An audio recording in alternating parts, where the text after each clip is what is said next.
Well, if you want people to know about you, tell them. And so we have made a concerted effort this year to find reasons to send out press releases, announcements, whatever. And we just started building a list. I mentioned, actually, I forgot to mention, because we were having so much fun recording the show, last Wednesday's show, like a week ago, whatever, the last full week of April, that episode of Business Brain was my 2000th podcast episode that I've ever done. That's amazing. Yeah, that's amazing. That's awesome. Congrats. Right? Thank you. Yeah. But like in the moment, I didn't care about it, right? Like as we were doing it, I knew it was coming up. Like we had calculated this weeks before. It was like, oh, I think it's going to be that episode of Business Brain. And it turns out it was, because that's how math works. But doing it, the episode wasn't about that. The episode was about what we wanted to talk about that day, because I love doing the show. I love doing the work that we do. But we did send out a press release about this. We shouted it from the rooftops. Nice. And it makes us look good. And I can't tell you how many people I've heard from that have been like, holy crap, this is amazing. And it just, you know, even if nothing immediately comes from any one of your touch points with your business, it starts telling people you get to write the narrative of your business if you choose to. If you don't, then someone else will write the narrative of your business. And potentially lots of someone else's, right? You know, it just sort of happens. Yeah. I love it too, because those, like press releases, we used to do the same thing. And it may seem like a minor thing to you. Yes. But it, to others, perhaps not, you know? And those press releases become part of your content library.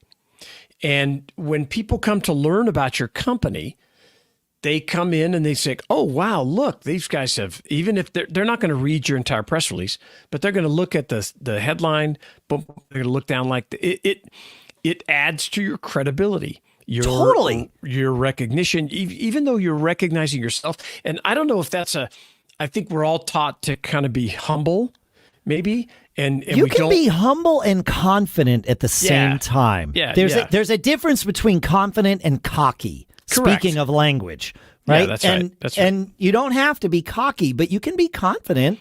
And like we sent out a press release last week. We partnered with a podcast hosting company called Blueberry. I've known these people for years. They don't offer, they offer sort of programmatic ads for their hosting customers, but they don't offer host-read ads like what we do here. And so I've known their founder and CEO and their team for a very long time. We all kind of started in the business together. And over the last 6 or 8 months, we formulated this thing where I was like, well, why don't we put this together so that we can offer this to your hosting customers, the ones that want it? Like it's totally opt-in and all that stuff. And we sent out a press release about it. It's great. I have had 3 conversations with prospective podcasts that, you know, to come on board with Backbeat, none of which are hosting customers of Blueberry. They learned about us from the press release. Yeah, that's a big deal. That's huge. That's a big deal. Now, I don't know if we're going to sign any of these or if it's going to make any you know, a difference or not. But it's like, oh, hey, wait a minute. Right. We just got to say things about ourselves. Yes. Because nobody's going to do it for us unless we seed the pot. Yeah. Right. You're expanding your net. And I like to cut through it, and I like to say, because I like this word a lot, if you don't think you're a badass, how can you expect anyone else to? Yep. So you do need to be confident, a little brash, maybe a little vocal. You don't want to be cocky because people don't like that. You don't want to, but we used to say, I don't like saying we're the best, but I like the word, the premier. I used to say award-winning all the time because we have won awards. You only need to win the one, folks. All you got is one. Once you're the number one book, like one of my books was number one on Amazon. Well, I'm a best-selling author. Yeah, on this kind of thing. So those words matter. The way you think, it ties right into the language concept that I was talking about at the beginning of the show. Use those words when you talk about your business because other people will think the same way. They're going to pick up on that. You're teaching them how to think and talk about your business because otherwise they have to do it themselves. And they will. Like it's Yep. kind of how life works. So you have the opportunity to teach them and coach them and guide them, or they'll just do it on their own. And you may or may not like the results of that. Yeah, and that's why testimonials are so crucial. Yeah. Because people want that social credibility. They want to come. They want to read quick little blurbs about how this company, helped me. This company, they changed my life, or there was a problem and they fixed it, and all these kinds of things that connects with us as people are trying to figure out what your story is. Whether it's you're building a brand individually, whether you're building your company. Yeah. People want to know, and I like that concept of you get to write the narrative, or everybody else is going to write it for you. So it's just going to be written by default. Yeah. Like there's nobody out there that wants to write the like it. Yeah. If this is the case, even if they want to write a bad narrative, like it's awesome that you've got someone that's not involved in your company that wants to say things about you. Better if they want to say good things, but you've done something right if they want to say bad things too. But That's right. Chances are you don't.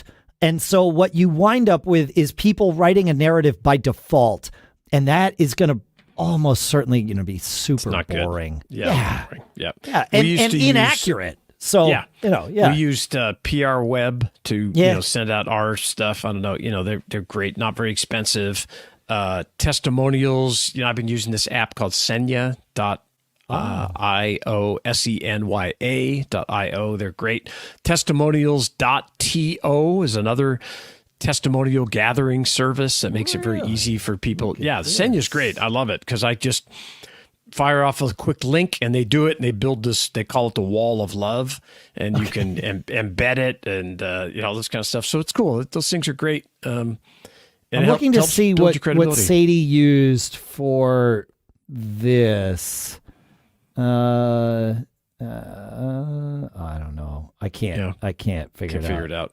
No. What was she doing for what for? For the press release that we sent out. I know we used a service, and PR Web is like kind of a self-service. You upload we've used that before. She found another one, and I'm not sure which one it was. So it's also great for your. I'll find it and put it in the show notes. Yeah, it's also great for SEO. Yeah, creates backlinks to your website because there'll be some organizations that'll pick up the press release and publish it and maybe get a link back. So all that stuff's great. You got to be confident promoting your business. You don't have to use hyperbole and say we're the greatest and number one and all that kind of stuff. You can just be confident that, our service is valued. We're going to do a great job, and our customer service is amazing.